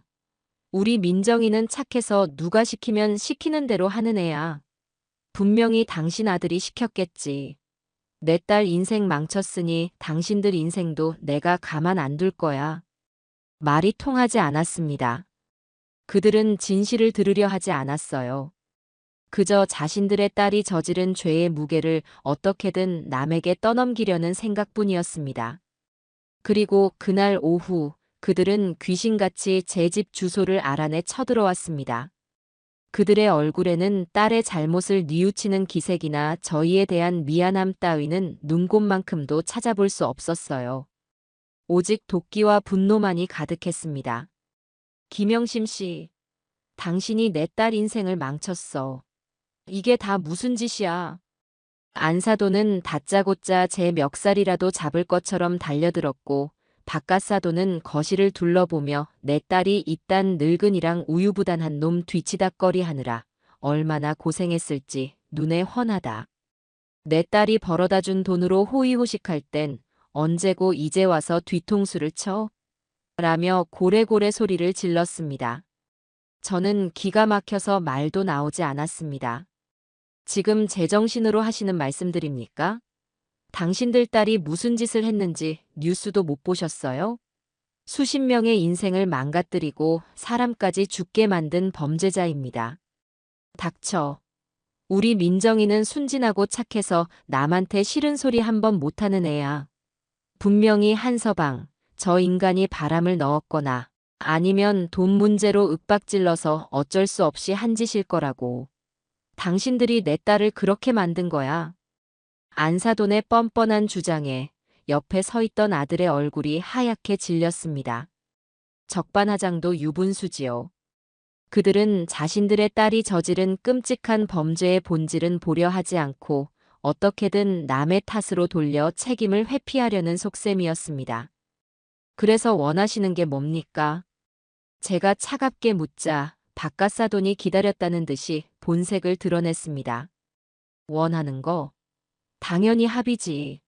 당장 내 딸 풀어줄 생각 안 하고 뭐해? 거액의 합의금 줄 테니까 경찰서 가서 우리 딸 처벌 원치 않는다고 말해. 그리고 언론에도 모든 것은 오해였고 원만하게 해결했다고 발표해. 니들 아들 앞날이 어떻게 되든 상관없으면 계속 버텨보시든가. 심지어 협박까지 서슴지 않았습니다. 그때 안사돈이 옆에서 울며불며 거들더군요. 어떻게 애 엄마를 감옥에 보낼 생각을 해요? 당신들도 손주 인생은 생각해야 할 것 아니야. 엄마가 사기꾼이라고 손가락질 받으면서 살게 할 거야? 애 인생은 어쩌라고. 준서를 걸고 넘어지는 그 비열함에 저는 마지막 남은 이성의 끈을 놓아버릴 뻔했습니다. 하지만 저는 감정을 앞세우지 않았습니다. 이런 부류의 인간들에게는 감정적인 대응보다 차가운 사실이 더 효과적이라는 것을 알고 있었으니까요. 마침 그때 연락을 받고 박진우 사무장이 저희 집으로 도착했습니다. 사돈 어른들, 잠시 앉으시지요. 제가 보여드릴 것이 있습니다. 저는 박 사무장과 눈빛을 교환하고 미리 준비해둔 노트북을 열었습니다. 그리고 함정 수사 당일 호텔 카페에서 녹음된 백민정의 목소리를 재생시켰습니다. 늙은이들 쌈짓돈 뜯어내는 거 눈 감고도 할 수 있어. 걔들은 은행보다 내 말을 더 믿는다니까. 평생 밭이나 메고 시장에서 장사나 하던 사람들이 뭘 알겠어. 그냥 자식들한테 용돈이라도 벌어주겠다는 말에 홀랑 넘어온다고. 완전 땅 짚고 헤엄치기야. 스피커를 통해 울려 퍼지는 딸의 목소리에 사돈 내외의 얼굴이 경악으로 물들었습니다. 그들은 아무 말도 하지 못하고 서로의 얼굴만 쳐다볼 뿐이었어요. 저는 녹음 파일을 끄고 이어서 검은 수첩을 찍은 사진들을 화면에 띄웠습니다. 그들의 딸이 직접 쓴 범죄의 증거들을 하나하나 보여주었습니다. 이게 당신들 딸의 진짜 모습입니다. 순진하고 착해서 남한테 싫은 소리 한 번 못하는 당신들 딸이 자기보다 나이 많은 어르신들을 영감탱이라고 부르며 그들의 피눈물을 땅 짚고 헤엄치기라고 표현했습니다. 이래도 제 아들 탓을 하시겠습니까? 제 서늘한 목소리에 안사돈은 파랗게 질린 얼굴로 뒷걸음질 쳤습니다. 옆에 있던 박 사무장이 차분하게 말을 거들었습니다. 사돈 어른들, 한 가지만 더 말씀드리겠습니다. 따님께서 벌어들인 범죄 수익금의 일부가 두 분의 계좌로 꾸준히 이체된 기록을 경찰에서 이미 확보했습니다. 법적으로 따지자면 두 분 역시 범죄 수익을 은닉한 혐의에서 자유로울 수 없다는 뜻입니다. 지금이라도 조용히 돌아가시는 게 좋을 겁니다. 박 사무장의 말은 결정타였습니다. 그들은 자신들마저 수사 대상이 될 수 있다는 말에 사색이 되었습니다. 저는 자리에서 일어나 그들에게 한 걸음 더 다가섰습니다. 똑똑히 들으세요. 당신들 딸이 한 짓을. 내 아들이 당신들 딸 때문에 어떤 지옥을 겪었는지, 수많은 노인들이 당신들 딸 때문에 평생 모은 재산을 잃고 길바닥에 나앉고 심지어 목숨까지 끊었소. 합의, 용서. 당신들 딸이 지은 죄는 당신들이 가진 돈 몇 푼으로 씻을 수 있는 게 아닙니다. 백민정은 죗값을 치를 겁니다. 아주 혹독하게요. 저는 마지막으로 그들의 눈을 똑바로 쳐다보며 경고했습니다. 그리고 다시 한번 내 아들과 내 손주, 그리고 저 불쌍한 피해자들을 모욕하거나 합의 따위의 더러운 소리를 입에 담는다면 그때는 무고와 협박죄, 그리고 범죄 수익은닉죄로 당신들까지 법정에 세울 겁니다. 그러니 당장 내 집에서 나가세요. 제 기세에 눌린 것인지 아니면 자신들의 죄가 드러날까 두려워진 것인지 사돈 내외는 아무 말도 못하고 허둥지둥 집을 빠져나갔습니다. 현관문이 닫히자마자 저는 다리에 힘이 풀려 그 자리에 주저앉고 말았습니다. 아들이 달려와 저를 부축했습니다. 그들의 뻔뻔함에 치가 떨렸지만 한편으로는 시원하기도 했습니다. 이제 더 이상 저희를 괴롭힐 사람은 없을 겁니다. 저희는 저희의 방식으로 꿋꿋하게 정의를 향해 나아갈 것이었으니까요. 사돈 내외와의 전쟁이 끝난 후 저희는 온전히 사건 자체에만 집중할 수 있었습니다. 백민정은 구속된 이후 형사들의 강도 높은 신문을 받았습니다. 처음에는 끝까지 남편이 시켜서 한 일이다. 나는 투자 전문가인 줄로만 알았다며 뻔뻔한 거짓말로 일관했다고 합니다. 하지만 형사들이 아들의 증언과 호텔 카페에서 녹음된 결정적인 증거를 들이밀자 더 이상 버틸 수 없었는지 조금씩 입을 열기 시작했어요. 그녀는 자신의 형량을 조금이라도 줄여보려는 속셈으로 배후에 있던 팀장과 다른 조직원들에 대한 정보를 술술 불기 시작했습니다. 며느리의 자백과 스마트폰에서 확보한 증거들을 바탕으로 경찰은 대대적인 수사에 착수했습니다. 그리고 얼마 지나지 않아 팀장이라는 자를 포함한 사기 조직 일당 전체가 검거되었다는 소식이 들려왔습니다. 그들은 점조직 형태로 움직이며 백민정처럼 바람잡이 역할을 하는 여러 명의 팀원을 두고 수년간 전국의 노인들을 상대로 사기 행각을 벌여온 전문 범죄 집단이었습니다.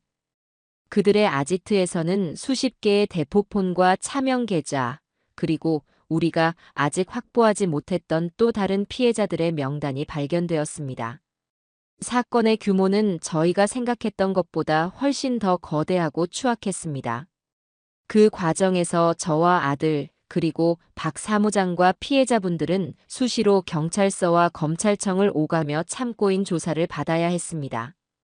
그때마다 저희는 끔찍했던 기억들을 다시 꺼내어 상세하게 증언해야만 했어요. 아들은 특히 힘들어했습니다. 사랑했던 아내와의 기억이 이제는 모두 범죄의 정황 증거가 되어버렸다는 사실에 깊은 괴로움을 느꼈지요. 하지만 아들은 단 한 번도 조사를 회피하거나 약한 모습을 보이지 않았습니다. 그것이 자신이 할 수 있는 유일한 속죄의 길이라고 생각하는 듯 했습니다. 몇 달간의 지루한 수사와 조사가 끝나고 마침내 백민정과 그 일당에 대한 재판이 시작되었습니다. 첫 재판이 열리던 날, 저는 아들과 박 사무장, 그리고 용기를 내어준 몇몇 피해자 할머니들과 함께 법원을 찾았습니다. 법정 안의 공기는 무겁고 차가웠습니다. 잠시 후 피고인석으로 수의를 입은 백민정과 그 일당들이 줄줄이 들어왔습니다. 몇 달 사이에 초췌해지긴 했지만 그녀의 눈빛에는 뉘우침이나 반성 대신 여전히 도끼와 원망이 서려 있었어요. 그녀는 방청석에 앉은 저희를 발견하고는 저주를 퍼붓는 듯한 눈으로 잠시 노려보았습니다. 저 멀리에는 그녀의 부모가 고개를 푹 숙인 채 앉아 있었습니다. 재판이 시작되자 민정이의 변호사는 예상했던 대로 그녀를 피해자로 둔갑시키기 시작했습니다. 사회 경험이 부족한 젊은 주부가 사기 조직의 감언이설에 속아 자신도 모르는 사이에 범죄에 가담하게 된 것이라며 동정심에 호소했어요. 또한 남편인 한도현이 경제적으로 무능력하여 아내가 생활고에 시달리다 잘못된 선택을 하도록 방치했다는 식의 터무니없는 주장까지 펼쳤습니다. 저는 기가 막혀 피가 거꾸로 솟는 것 같았지만 조용히 입술을 깨물고 다음 재판을 기다렸습니다. 진실은 반드시 밝혀질 테니까요. 몇 차례의 공판이 더 열렸고 마침내 피해자들이 증인으로 나서는 날이 왔습니다. 가장 먼저 증인석에 선 사람은 김말순 할머니였습니다. 할머니는 재판장의 허락을 받아 의자에 앉은 채로 떨리는 목소리로 피해 사실을 증언하기 시작했습니다. 저 젊은 여자가 처음에는 딸처럼 굴었어요. 외로운 늙은이한테 매일같이 찾아와서 말벗도 해주고 어디 아픈 데는 없냐고 살뜰히 챙겨주고 그래서 내 속을 다 터놓고 지냈지요. 자식들한테 짐 되기 싫어서 평생 모아둔 돈이라고 이거 가지고 있다가 조용히 요양원이라도 들어가야겠다고 그 말을 하는 게 아니었는데. 할머니는 말을 잇지 못하고 손수건으로 눈물을 훔쳤습니다. 법정 안은 숙연해졌어요. 민정이의 변호사는 그런 할머니에게 다가가 집요하게 질문을 던졌습니다. 어르신, 계약서의 내용을 꼼꼼히 읽어보셨습니까? 원금 손실 가능성에 대한 문구를 보지 못하셨나요? 기억이 가물가물한 할머니가 제대로 대답하지 못하자 변호사는 마치 할머니의 부주의 때문에 모든 일이 벌어진 것처럼 몰아갔습니다. 그 비열한 모습에 방청석에서는 여기저기서 욕설이 터져나왔습니다. 다음 증인으로는 제 아들 한도현이 나섰습니다. 아들은 담담한 표정으로 증인석에 서서 아내의 사기 행각을 알게 된 과정과 함정 수사에 협조하게 된 경위를 차분하게 설명했습니다. 민정이의 변호사는 아들을 더욱 거세게 공격했습니다. 증인은 아내의 씀씀이가 갑자기 커진 것을 알고 있었음에도 왜 출처를 의심하지 않았습니까? 혹시 범죄 수익이라는 것을 알면서도 묵인하고 그 돈을 함께 사용하며 즐긴 것은 아닙니까? 저는 아내가 주식 투자를 잘해서 버는 돈이라고 굳게 믿었습니다. 제가 아내를 너무 믿었던 것이 죄라면 죄입니다. 아내를 함정 수사로 직접 경찰에 넘겼는데 그 과정에서 일말의 죄책감도 없었습니까? 부부간의 신의를 저버린 파렴치한 행동이라고 생각하지 않습니까? 증인은 아내를 팔아넘기고 자신만 빠져나가려는 비겁한 남편 아닙니까? 변호사의 날카로운 질문에 아들은 잠시 눈을 감았습니다. 그리고는 다시 눈을 뜨고 피고인석에 앉은 민정이를 똑바로 쳐다보며 말했습니다. 제가 저버린 것은 신의가 아닙니다. 제 아내라고 믿었던 사람이 저지른 죄악에 눈 감지 않은 것뿐입니다. 저는 제 아들의 아버지고 저 때문에 피해를 입은 수많은 어르신들 앞에 고개를 들 수 없는 죄인입니다. 제가 만약 그때 아내의 범죄를 묵인했다면 저는 평생 제 아들의 얼굴을 똑바로 쳐다보지 못했을 겁니다. 제 아내가 아니 피고인 백민정이 합당한 처벌을 받게 하는 것이 제가 할 수 있는 유일한 도리라고 생각합니다. 아들의 단호한 증언에 변호사는 더 이상 아무 말도 하지 못했습니다. 재판이 진행되는 내내 고개를 뻣뻣이 들고 있던 백민정은 아들의 증언이 끝나자 처음으로 고개를 숙였습니다. 그리고 마침내 마지막 선고 공판일이 다가왔습니다.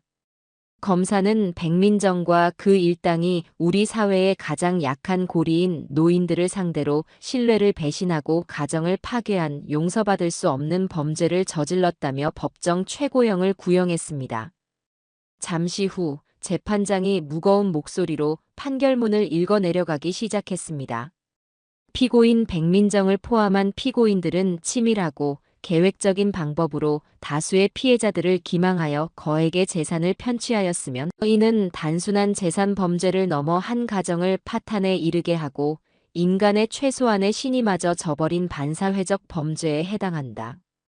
특히 피고인들은 재판 과정에서 자신의 잘못을 뉘우치기는커녕 모든 책임을 서로에게 전가하는 등 개전의 정이 전혀 보이지 않는 바 우리 사회로부터 장기간 격리하여 엄중한 책임을 물을 필요성이 매우 크다고 판단된다. 이에 피고인 백민정에게 징역 15년, 주범인 팀장에게 징역 20년, 나머지 공범들에게도 각각 징역 7년에서 10년의 중형을 선고한다. 징역 15년.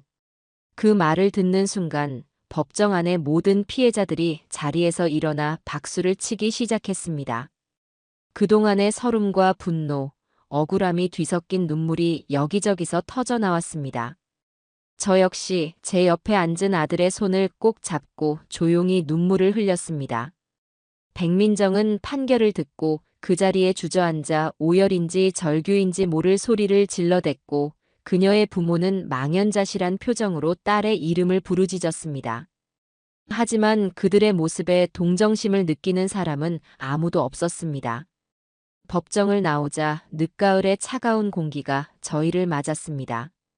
길고 길었던 싸움이 드디어 끝난 겁니다. 아들은 곧바로 민정이를 상대로 이혼 소송을 제기했습니다. 그날 저녁, 저는 김말순 할머니를 비롯한 피해자분들을 저희 집으로 초대해 따뜻한 밥 한 끼를 대접했습니다. 우리는 그동안의 마음고생을 이야기하며 서로를 위로하고 함께 웃고 함께 울었습니다. 비록 잃어버린 돈을 전부 되찾지는 못했지만 우리는 그보다 더 소중한 정의와 연대를 얻었습니다. 그것은 이 끔찍한 사건이 저희에게 남긴 유일한 선물이었습니다. 백민정에 대한 판결이 내려지고 계절이 4번 바뀌었습니다. 1년이라는 시간 동안 저희 가족에게는 많은 변화가 있었습니다. 길고 혹독했던 겨울이 지나고 마침내 저희의 삶에도 따스한 봄볕이 찾아오기 시작한 것이지요. 아들은 결국 다니던 회사를 그만두고 제가 운영하는 시장 옷가게 일을 돕기 시작했습니다.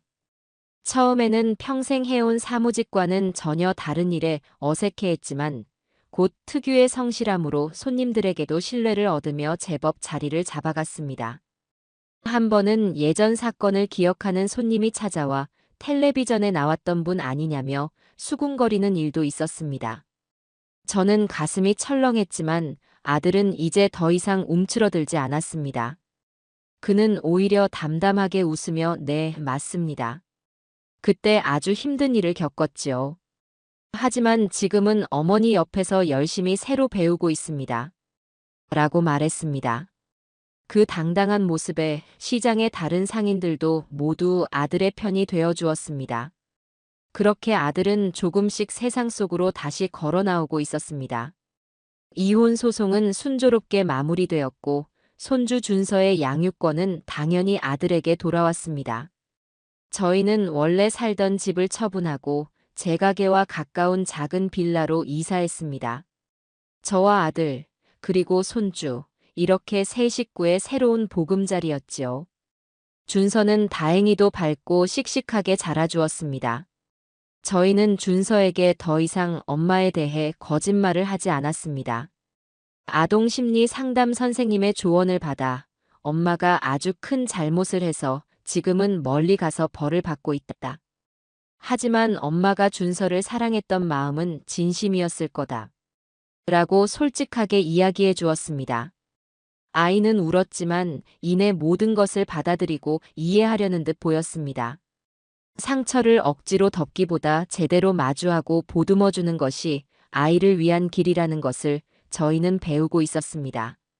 주말이면 저희 세 식구는 함께 가까운 산에 오르거나 공원에서 자전거를 탔습니다. 아들은 예전에 우유부단하고 약한 모습 대신 한층 더 성숙하고 단단한 가장의 모습으로 제 곁을 지켜주었습니다. 저희는 더 이상 백민정이라는 이름을 입에 올리지 않았습니다. 그녀는 이제 저희의 삶에서 완벽하게 지워진 과거의 악몽일 뿐이었으니까요. 그러던 어느 날 우체통에 낯선 편지 한 통이 꽂혀 있었습니다. 발신지는 백민정이 수감된 교도소였습니다. 순간 심장이 철렁 내려앉았지만 저는 애써 태연하게 편지를 들고 집으로 들어왔습니다. 아들이나 준서가 보기 전에 처리해야겠다는 생각뿐이었어요. 방에 들어와 조심스럽게 편지를 뜯어보았어요. 편지지에는 빼곡하게 날카로운 분노가 담긴 글씨들이 적혀 있었습니다. 그것은 반성이나 사죄의 편지가 아니었습니다. 오직 저와 아들을 향한 원망과 저주, 그리고 끔찍한 협박만이 가득했습니다. 김영심, 한도현. 니들 때문에 내 인생이 망가졌어. 내가 여기서 몇 년을 썩는지 알아? 나는 절대 니들을 용서하지 않을 거야. 내가 나가기만 해봐. 니들 인생을 지금보다 100배, 1000배 더 비참하게 만들어줄 테니까. 그리고 내 아들 준서 반드시 내가 데려올 거야. 니들 같은 것들 밑에서 내 아들을 크게 할 수는 없지. 두고 봐. 이건 끝이 아니야.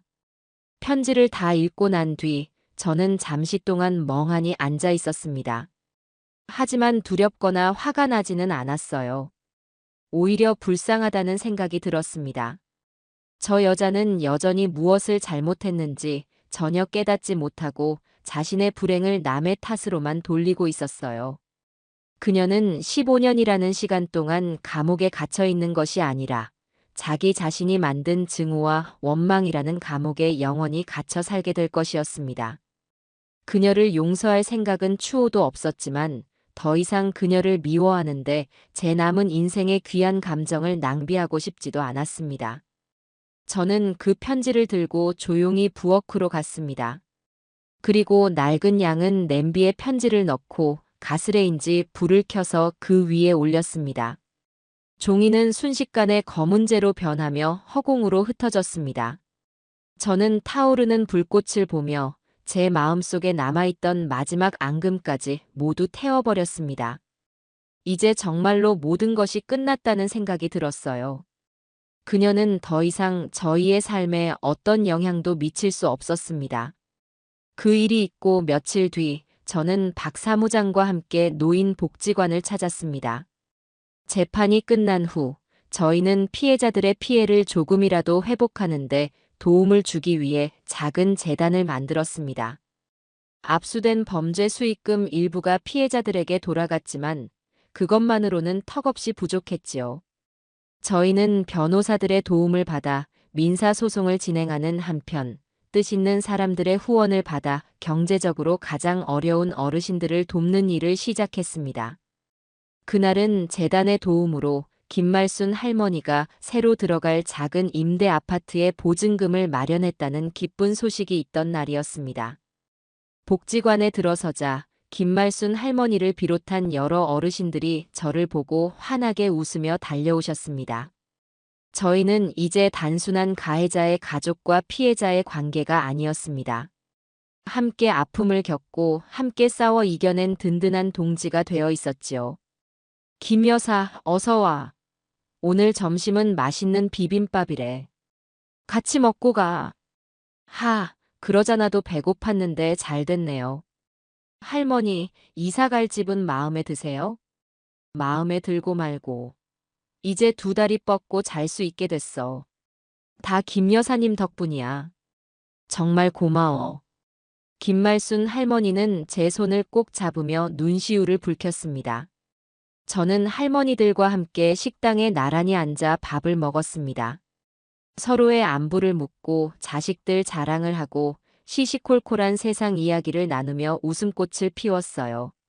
한바탕 웃고 떠드는 어르신들의 얼굴에는 더 이상 과거의 그늘이 보이지 않았습니다. 깊게 팬 주름 사이사이에 상처를 이겨낸 사람만이 가질 수 있는 단단하고 평온한 미소가 자리 잡고 있었어요. 마침 가게 일을 보던 아들이 준서의 손을 잡고 복지관에 들렀습니다.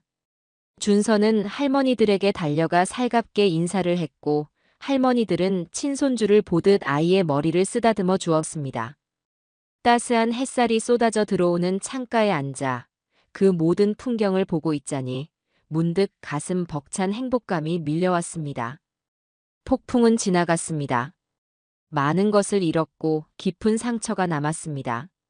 하지만 우리는 무너지지 않았어요. 서로의 손을 잡고 일어섰고 이전보다 더 단단해졌습니다. 창밖에서는 아이들이 제잘거리며 뛰어놀고 있었고 시장에서는 활기찬 사람들의 목소리가 들려왔습니다. 평범하고 소중한 일상이었습니다. 저는 그 모든 풍경을 조용히 눈에 담으며 이 평화를 지켜내기 위해 싸웠던 지난 시간들을 떠올렸어요. 그리고 생각했습니다. 정의는 멀리 있는 것이 아니라 바로 이렇게 평범한 사람들의 용기 속에서 피어나는 것이라고. 길고 길었던 싸움의 진정한 끝은 바로 이 눈부신 일상 속에 있었습니다.